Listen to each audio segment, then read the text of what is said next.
আল্লাহ ছাড়া কোনো মাবুদ নাই। এই কথাটা খ্রিস্টান জানে, ইহুদিরা জানে, হিন্দুরা জানে, সবাই জানে। কিন্তু এটা যারাই জানে, যুগে যুগে প্রত্যেক নবীগণ যেই উম্মতের আমলে এসেছেন, ওই প্রত্যেক উম্মত প্রত্যেক আমলের নবীকে মানা ফরজ। তো সুতরাং যারা এই পৃথিবীতে আমরা যারা এসেছি, আমাদের কালিমাকে লা ইলাহা ইল্লাল্লাহ মুহাম্মাদুর রাসূলুল্লাহি সাল্লাল্লাহু আলাইহি ওয়াসাল্লাম। তো আমরা কিন্তু আমাদের সমাজের মধ্যে অনেক মানুষ আছে যারা ওয়াহাদানিয়াতের স্লোগান তারা পোস্টারও লেখে, মাহফিলেও প্রচার প্রসার করে, বাট রিসালাতের স্লোগানটা তারা দেয় না, ঠিক না? অথচ আমার আল্লাহ রাব্বুল আলামিন কোরআনের মধ্যে স্পষ্ট ভাষায় বলে দিয়েছেন, ওয়ারাফা'না লাকা যিকরাক। ও বন্ধু, আমি আপনার শান মানকে বাড়িয়ে দিয়েছি। আমি আল্লাহ হলাম রব্বুল আলামিন, আপনি নবী হলেন রহমাতুল্লিল। তো এখানেও আলামিন, ওখানেও আলামিন, এখানে শুধু রব, এখানে হলো রহমত। এই যে অভূতপূর্ব আল্লাহ এবং নবীর সঙ্গে যে অভূতপূর্ব প্রেমের নিদর্শন, এই বিষয়গুলো আমাদের সমাজে যারা আছেন তারা এগুলো মানতে চায় না। তো এই ধাক্কি আমাদের অনেক হয়েছে, এবার সংশোধনের প্রয়োজন আছে কিনা বলেন? আমরা তাদেরকে অনুরোধ করব, আপনারা শুধুমাত্র ওয়াহাদানিয়াতের স্লোগান দিয়েন না, আপনারা রিসালাতের স্লোগানও দিয়েন। ওয়াহাদানিয়াতের স্লোগান এবং রিসালাতের স্লোগান, ওয়াহাদানিয়াতের স্লোগান হলো আল্লাহু আকবার, আর রিসালাতের স্লোগান হলো ইয়া রাসূলুল্লাহ। তো এই জন্য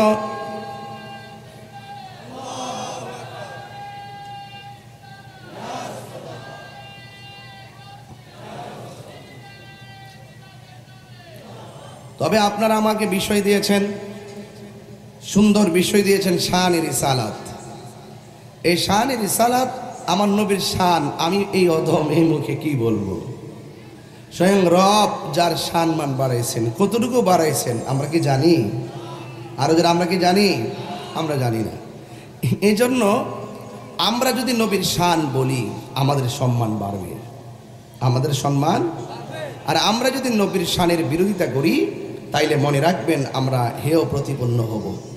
ইহকাল আমরা লাঞ্ছিত হব, আখিরাতেও আমরা লাঞ্ছিত হব। এই জন্য আজকে যারা আমির ভান্ডার দরবার এসেছেন, এই দরবার দেখতেছেন যে আমির ভান্ডার দরবার, কিন্তু এটা মদিনাওয়ালার প্রেম কালেকশন করার সেন্টার।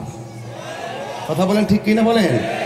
এই জন্য ওলি আল্লাহর কাছে গেলে মদিনার খুশবু পাওয়া যায়, ওলি আল্লাহদের কাছে গেলে মদিনাওয়ালার মহব্বত পাওয়া যায়। এই জন্য আল্লাহর অলিগণ এই দেশে এসেছেন। আল্লাহর অলিদের মাজারকে আমাদের সুরক্ষা দিতে হবে, কারণ অলি আল্লাহদের মাজারকে আমরা এইভাবে যেভাবে নিদর্শন করে রাখি, এটা হলো অলিদের প্রতি আমাদের কৃতজ্ঞতা, অলিদের প্রতি আমাদের কৃতজ্ঞতা। আপনারা আমাদেরকে দিন শিখিয়েছেন, আপনারা আমাদেরকে মাযহাব শিখিয়েছেন, আপনারা আমাদেরকে হক শিখিয়েছেন, আপনারা আমাদেরকে নবী চিনিয়েছেন। এই জন্য হাজার বান্দাদের ভিড়ে আপনি একজন আল্লাহর বন্ধু। এই জন্য আমরা আপনাকে আলাদা করে সম্মান করে আপনার রওজাটাকে যেন আশেকরা জিয়ারত করতে পারে, জিয়ারতের সুব্যবস্থা করে দিয়ে রাখি। কথা বলেন ঠিক না বেঠিক? এই সহজ সমীকরণটা আমাদের দেশের অনেকে বুঝতে চায় না। তবে কে বুঝলো আর কে বুঝলো আমি জানি না। তবে যারা অলি আল্লাহর বিরুদ্ধে অবস্থান নিচ্ছেন বিভিন্ন ধরনের মাজারকে ভাঙচুরের মাধ্যমে, তাদেরকে বলবো আপনারা আর সামনে বাড়বেন না, কারণ সুন্নি জামাত ঘুমে নেই, সুন্নি জামাত এখন জাগ্রত আছে। প্রত্যেকটা মাজারকে রক্ষা করার জন্য ইনশাআল্লাহ প্রতিরোধ কমিটি গঠন করা হবে ইনশাআল্লাহ। কথা বলেন ঠিক না? এই জন্য আপনারা অন্যায় করতে আসবেন, আমরা আপনাদেরকে সত্যের সবক দিয়ে দিব। তার মানে আপনারা বুঝবেন না যে আমরা লাঠিবাজি করব না, লাঠি আলগিরি করবো না, আপনাদেরকে আটকায় রাখবো। আটকে রাইখা স্থানীয় প্রশাসনের নিয়ে আমরা প্রমাণ করে দিয়ে যাব যে আল্লাহর ওলিদের মাজারকে সুরক্ষার নেপথ্যে আমরা যেইভাবে জিয়ারতের সুব্যবস্থা করে রাখি, এটা হারাম নয়, এটা নাজায়েজ নয়, এটা জায়েজ। কথা বলেন ঠিক না বেঠিক? এই জন্য আপনাদেরকে অনুরোধ করব, আর সামনে বাড়বেন না, আর সামনে বাড়বেন না।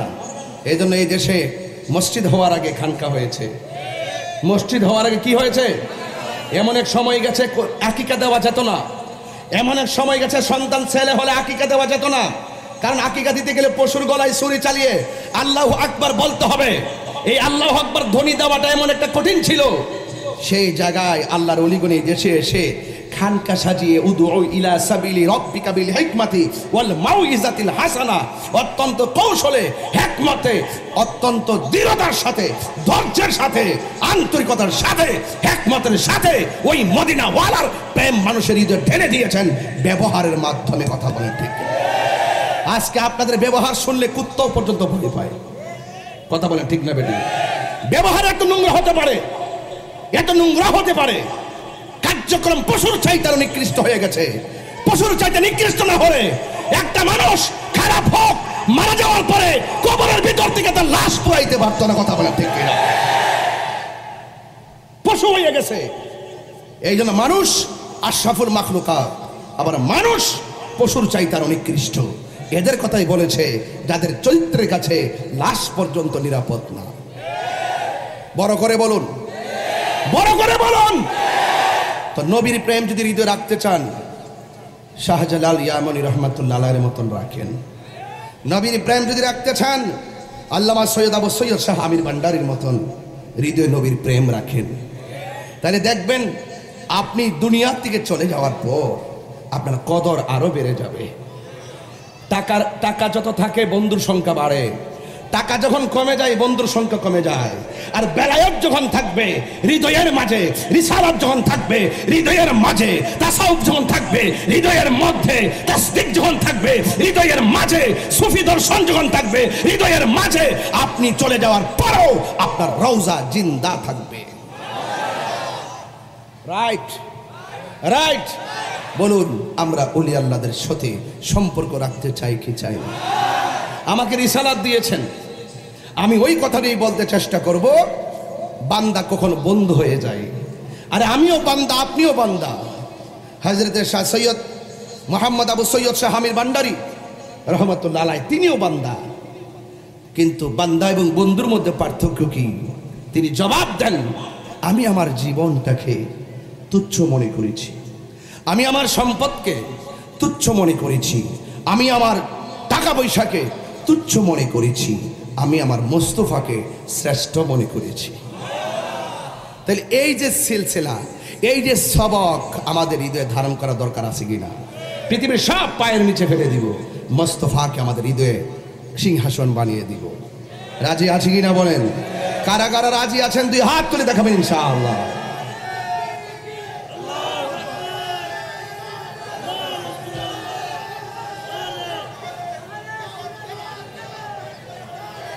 ভাইরা আমার, আমি শুরুতে অনেক জোরে কথা বলেছি, আমি জানি না আমার সময় কতটুকু। এই জন্য ওলামায়ে কেরাম দেখছি আজকে অনেক ওলামায়ে কেরাম এসেছেন, তারা একটা নির্দিষ্ট সময়ের ভিতরে ওয়াজ গুছিয়েছেন। আমাকে যদিও সময় বেঁধে দেওয়া হয় নাই, তারপর আমার মন বলছে হয়তো ঘন্টাখানেক সময় পেতে পারি।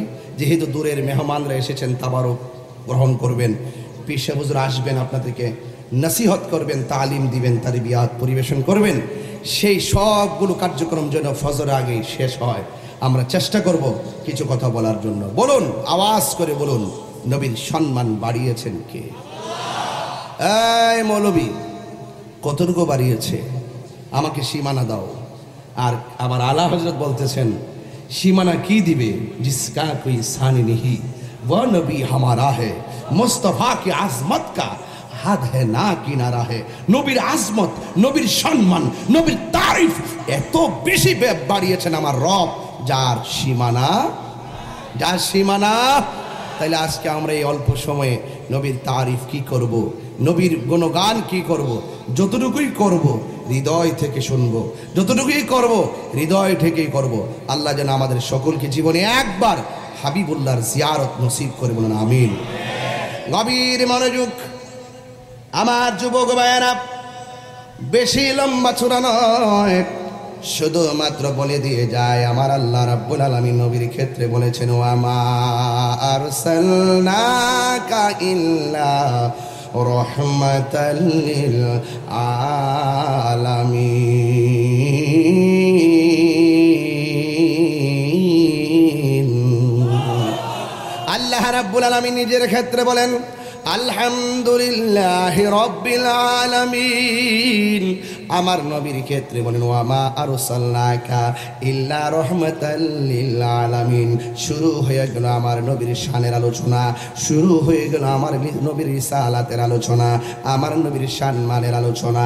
আমার নবী আপনার নবী রহমাতুল লিল আলামিনের সম্মান কত। আরে বাবা, আবু হযরতে মুসা কালিমুল্লাহর দিকে যদি তাকান, মুসা নবীর উপাধি হলো কালিমুল্লাহ, আমার নবীর উপাধি হলো হাবিবুল্লাহ, আদম নবীর উপাধি হলো সফিউল্লাহ, আমার নবীর উপাধি হলো হাবিবুল্লাহ, ইব্রাহিম নবীর উপাধি হলো খলিলুল্লাহ, আমার নবীর উপাধি হলো হাবিবুল্লাহ, হযরতে নূহ নবীর উপাধি হলো নাজিউল্লাহ, আর আমার নবীজির উপাধি হলো হাবিবুল্লাহ, দাউদ নবীর উপাধি হলো খলিফাতুল্লাহ, আমার নবীর উপাধি হলো হাবিবুল্লাহ, ঈসা নবীর উপাধি হলো রূহুল্লাহ, আমার নবীর উপাধি হলো Habibullah. What is the difference between Kalim and Habib? Kalim এবং হাবিবের মধ্যে পার্থক্য কি? মাল ফারকু বাইনাল কালিম ওয়াল হাবিব। হাবিব এবং কালিমের মধ্যে পার্থক্য কি শুনে যান। কালিমুল্লাহ হলো তিনি যিনি তোর পাহাড়ে গিয়ে আমার আল্লাহরে বলে, আল্লাহ আপনি দেখা দেন। আল্লাহ বলে লান তারানি, কখনো তুমি আমারে দেখতে পারবে না। মূসা নবী বলেন রব্বি আরনি, আমার আল্লাহ বলেন লান তারানি, এ মূসা রে তুমি আমার কখনো দেখতে পারবে না। নবীর সম্মান নিয়ে কথা বলতে আমাকে বলেছেন, তবে একটা কথা ধীরে ধীরে বলে দিয়ে যায়। এবার আমার আল্লাহ বলেন লান তারানি, কখনোই তুমি আমারে দেখতে পারবে না। নফি তাকিদ বলান্দার ফিল মুস্তাকবিল মারুফ, তুমি আমাকে কখনোই দেখতে পারবে না। একটা নফি জেহাদ বলাম আর একটা নফি তাকিদ বলান, জোরে জোরে কোন সুবহানাল্লাহ। আল্লাহ কয় না না, কখনোই তুমি আমারে দেখতে পারবে না, কখনোই তুমি আমাকে দেখতে পারবে না, কখনোই তুমি আমারে দেখতে পারবে না। ও বন্ধুরে, আল্লাহ পাকের জাত এবং সিফতের গুণ আমি কি বলবো। 70,000 নূরের পর্দার ভিতর থেকে যাররা পরিমাণ নূরের ঝিলিক মারল তোর পাহাড়ের ভিতরে। মূসা নবী বেহুশ হয়ে গেল, তোর পাহাড়টা লয় হয়ে গেল। কিছুক্ষণ পরে মূসা নবী আল্লাহরে ডাক দিয়ে কয়, আল্লাহ আমি এখন কোথায় আছি? কয়ে তোর পাহাড়ে। কয়ে তোর পাহাড় দেখলাম এত শক্ত, এখন দেখলাম গোড়া হয়ে গেল, কারণ কি? আল্লাহ ডাক দিয়ে মূসা রে, তুমি না আমার দেখার জন্য অ্যাপ্লাই করেছিলা, আমার যাররা পরিমাণ নূরের ঝিলিক আমি মারলাম, কিন্তু এই অবস্থা হয়ে গেল। এবার মূসা নবী আল্লাহকে দেখতে পারে নাই, আল্লাহর ঝিলিক দেখেছেন। আল্লাহ পাক কুদরতি নূরানি ঝিলিক মারলেন। 70,000 নূরের পর্দার ভিতর থেকে যাররা পরিমাণ নূরের ঝিলিক মারলো। মূসা নবী বেহুশ হয়ে গেল। মূসা নবী আল্লাহরে দেখতে পারে নাই, কিন্তু আমার নবী আল্লাহরে দেখার জন্য অফার করে নাই। আমার নবী উম্মে হানির ঘরের মধ্যে ঘুমন্ত অবস্থায় ছিলেন। হযরতে জিবরাইল আলাইহিস সালাম আয়েশা নবীর কদম মুবারকের মধ্যে জিবরাইল আলাইহিস সালামের জিহ্বাটা লাগাইয়া দিছি।